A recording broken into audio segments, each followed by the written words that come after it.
வணக்கம் நண்பர்களே. இயற்கையாக மழை பெஞ்ச காலத்தில் முளைச்சிருக்க காளானை தேடி தேடி பிடுங்க போகிறோம்.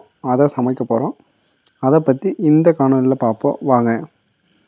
நம்ம கடையில் வாங்குகிற காளான் எல்லா காலங்களையும் கிடைக்கக்கூடியது. அது மனிதர்களால் உருவாக்கப்படுகிறது. ஆனால் இது முற்றிலும் இயற்கையாக மழை பெஞ்ச ஈரத்தில் முளைச்சி வர்றது. இதோட காலம் ஒரே ஒரு நாள் தான். காளான் முளைச்ச காளானை அதிகாலையில் போய் பிடுங்கணும். இல்லைன்னா நேரமாக காளான் கெட்டு போயிடும், பூச்சி வச்சிரும். அப்படி தேடி தேடி பிடுங்கின காளான் எல்லாத்தையும் சேர்த்து வச்சுருக்கோம். இந்த காளான் ரொம்ப மென்மையாக இருக்கும். அதனால் இதை சுத்தம் பண்ணுறது கொஞ்சம் சிரமமான வேலை. ஒன்று ஒன்றா எடுத்து சுத்தம் பண்ணி சமைக்க போகிறோம்.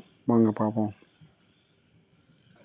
மொத்தமாக காளான் எல்லாத்தையும் சுத்தம் பண்ணி எடுத்துட்டோம். கிட்டத்தட்ட ஒரு 1 கிலோ அளவுள்ள காளான் நமக்கு கிடச்சிருக்கு. இப்போது இந்த காளானில் சமைச்சு அற்புதமாக சாப்பிடலாம் வாங்க.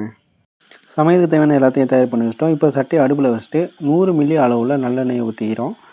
எண்ணெய் சூடானது அப்புறம் கடுகு உளுந்த பருப்பு போட்டு 1 ஸ்பூன் வெந்தயம் போட்டு நல்லா சிவக்க வறுத்ததுக்கப்புறம் 200 கிராம் அளவில் வெங்காயத்தை சேர்த்துக்கிறோம்.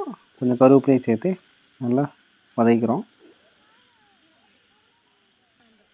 இப்போ இடித்து வச்ச 50 கிராம் அளவில் பூண்டு, ஒரு 6 குடமிளகா சேர்த்து நல்லா வதக்கிறோம். வதங்கினதுக்கப்புறம் 200 கிராம் அளவில் தக்காளியும் சேர்த்து நல்லா வதக்கிறோம்.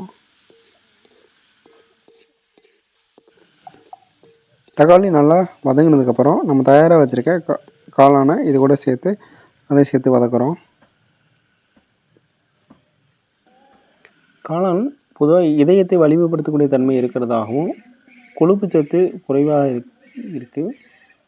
அதிகப்படியான நார்ச்சத்து, புரதங்கள், வைட்டமின் சி, பி மற்றும் டி, தாமிரம், பொட்டாசியம், பாஸ்பரஸ், செலினியம், பைட்டோகெமிக்கல் மற்றும் ஆக்சிஜனேற்றிகள் போன்ற பிற ஊட்டச்சத்துக்கள் காளான்களில் நிறைய நிரம்பி இருக்கிறதாக சொல்கிறாங்க.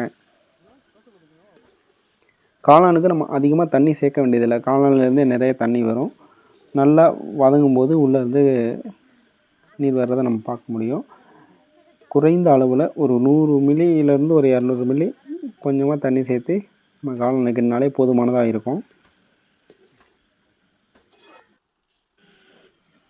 காளான் ஓரளவு வதங்கினதுக்கப்புறம் கல்லுப்பு சேர்த்து அதையும் நல்லா கிண்டிக்கிறோம்.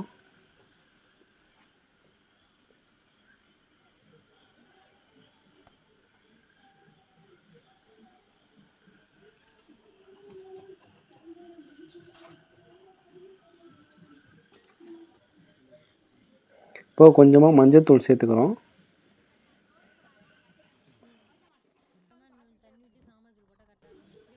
இப்போ வேக காளான்லேருந்து கொஞ்சமாக தண்ணி வர்றதை நம்மளால் பார்க்க முடியுது.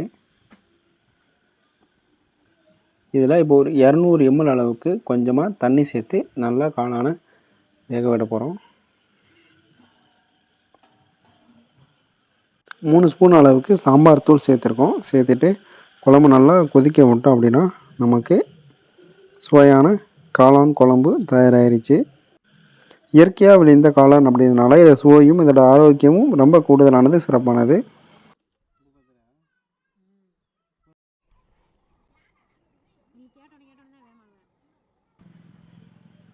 சுட சுட சுவையாக தயாரிக்கிற இந்த காளான் குழம்பை நம்ம தயாராக வச்சுருக்க மாப்பிள்ளை சம்பா இட்லியில் போட்டு அருமையாக சாப்பிட போகிறோம்.